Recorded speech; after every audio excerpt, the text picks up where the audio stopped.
Pemirsa, akan seperti apakah peta politik koalisi pasca Pilpres? Telah bergabung di studio adalah pengamat politik dari UIN Syarif Hidayatullah, Mas Adi Praitno. Selamat malam, Mas Adi. Selamat malam, Sylvia. Mas Adi, kalau analisa Anda, apakah partai koalisi pendukung Jokowi ini akan semakin gemuk di periode kedua ini?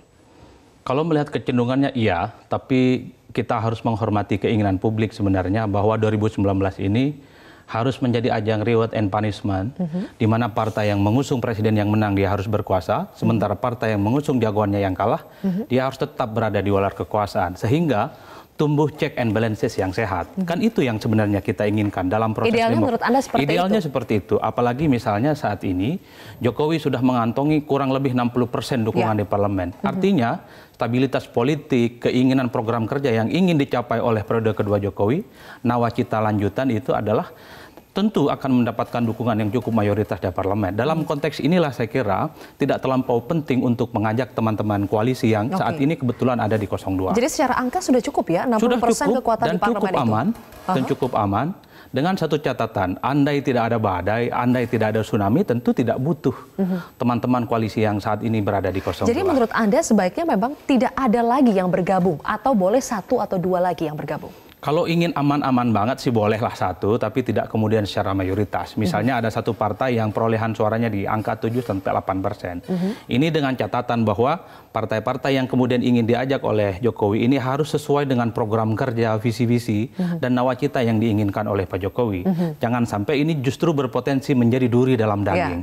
Karena ini nggak gampang, Sylvia, bahwa menyatukan dua kolam yang selama ini fragmentasinya begitu ekstrim, kemudian berlabuh dalam satu haluan, itu nggak gampang. Kan kita tidak bisa membayangkan misalnya tiba-tiba PAN, Gerindra ataupun Demokrat dipaksa untuk muji-muji Jokowi.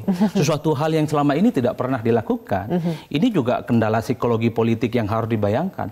Tiba-tiba pimpinan DPR atau MPR dari PAN atau Gerindra tiba-tiba dia harus mensosialisasikan semua program kerja dan capaian yang dilakukan oleh Jokowi. Sesuatu hal yang selama ini tidak pernah dilakukan. Berarti di akar rumput juga penerimanya akan sulit? Kalau melihat kecenderungan akar rumput di bawah 68 juta pendukung Prabowo Sandi itu memang kecenderungannya ingin berada di luar kekuasaan partai-partai. Betul. Karena mereka khawatir bahwa elit yang mereka dukung justru bertentangan dengan keinginan mereka. Itulah yang kemudian harus dilihat bahwa di bawah 02 ini tetap ingin berada di posisi, sementara elit yang di atas sepertinya sedang bermain mata. Baik. Nanti kita akan gali lebih jauh lagi, Mas Adi. Sebetulnya apa sih positif dan negatifnya apabila koalisi Jokowi ini semakin bertambah lagi? Positif dan negatifnya apa? Baik itu bagi koalisi maupun bagi oposisi. Kita harus jeda terlebih dahulu. Pemirsa, Prime Time News akan kembali sesaat lagi. Tidak ada pembahasan soal kursi menteri ya pada pertemuan hari ini katanya. Tapi Mas Adi, dalam politik praktis, bicara peta koalisi itu erat kaitannya dengan bicara bagi-bagi jatah kursi. Betul, apakah Anda melihat ini akan terjadi lagi di periode kedua Jokowi?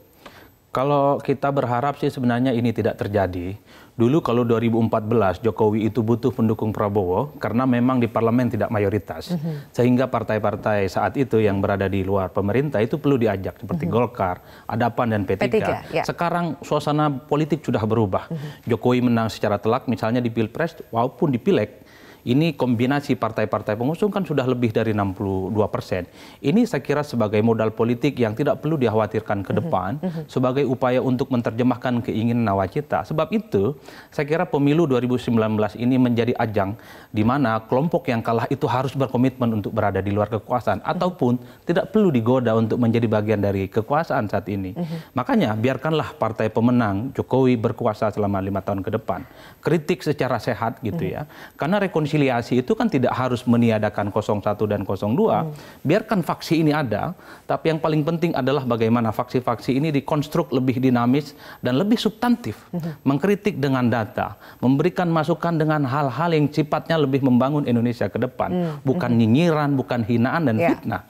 Di luar pemerintahan juga bisa sama baiknya. Dan itu harus di luar pemerintahan saya kira, sebagai upaya memberikan keseimbangan politik yang sehat. Kalau melihat di negara-negara maju, kenapa partai politiknya stabil? stabil karena ada yang berkuasa, karena ada yang mengkritik oposisi yang berkualitas. Ini yang kemudian tidak ada di kita. Berarti Anda melihat lebih banyak negatifnya apabila ada lagi partai yang bergabung dalam koalisi. Kalau awal-awal pemerintahan Jokowi begitu, iya. Kalau dalam setahun, 2 tahun, 3 tahun ini kemudian harus melangkul kubu oposisi saat ini, saya kira tidak kondusif. Ini satu hal yang harus dilihat. Fragmentasi politik kita ini kan seperti perang Badar dan perang Uhud. Kalau teman-teman oposisi ini dipaksa ke 01, dia harus menyampaikan semua capaian kerja Jokowi. Ada konflik batin yang sebenarnya tidak mudah dihilangkan begitu saja. Itulah kenapa di awal saya bilang, jangan sampai teman-teman oposisi diajak menjadi koalisi atau oposisi ini lompat pagar, mereka justru menjadi duri dalam daging. Tapi kalau kita bicara seperti PAN dan Demokrat yang kemungkinan untuk membalikan narasi pada saat 2019 ketika proses kampanye dengan sekarang itu sepertinya lebih mudah dibandingkan dengan Gerindra dan PKS. Betul, itulah yang saya kira dari awal, bahwa politik kita ini harus mendidik kepada rakyat. Apa yang diomongkan, apa yang dipraktekkan harus sejalan dengan apa yang dilakukan 5 tahun ke depan. Hari ini anti Jokowi, besok kemudian mendukung Jokowi. Menurut saya ini sudah merupakan pelajaran yang buruk bagi demokrasi kita. Makanya saya bilang bahwa pemilu kali ini menjadi reward and punishment. Yang kalah mendukung Prabowo harus siap menjadi oposisi. Biarkan mereka berada di jalanan memberikan perimbangan. Sementara partai-partai yang menang mendukung Jokowi, biarkan mereka berikan kesempatan untuk membuktikan janji-janji politiknya. Biar demokrasi kita ini sehat ke depan. Baik, untuk demokrasi yang sehat. Terima kasih Mas Adi Praitno atas analisa.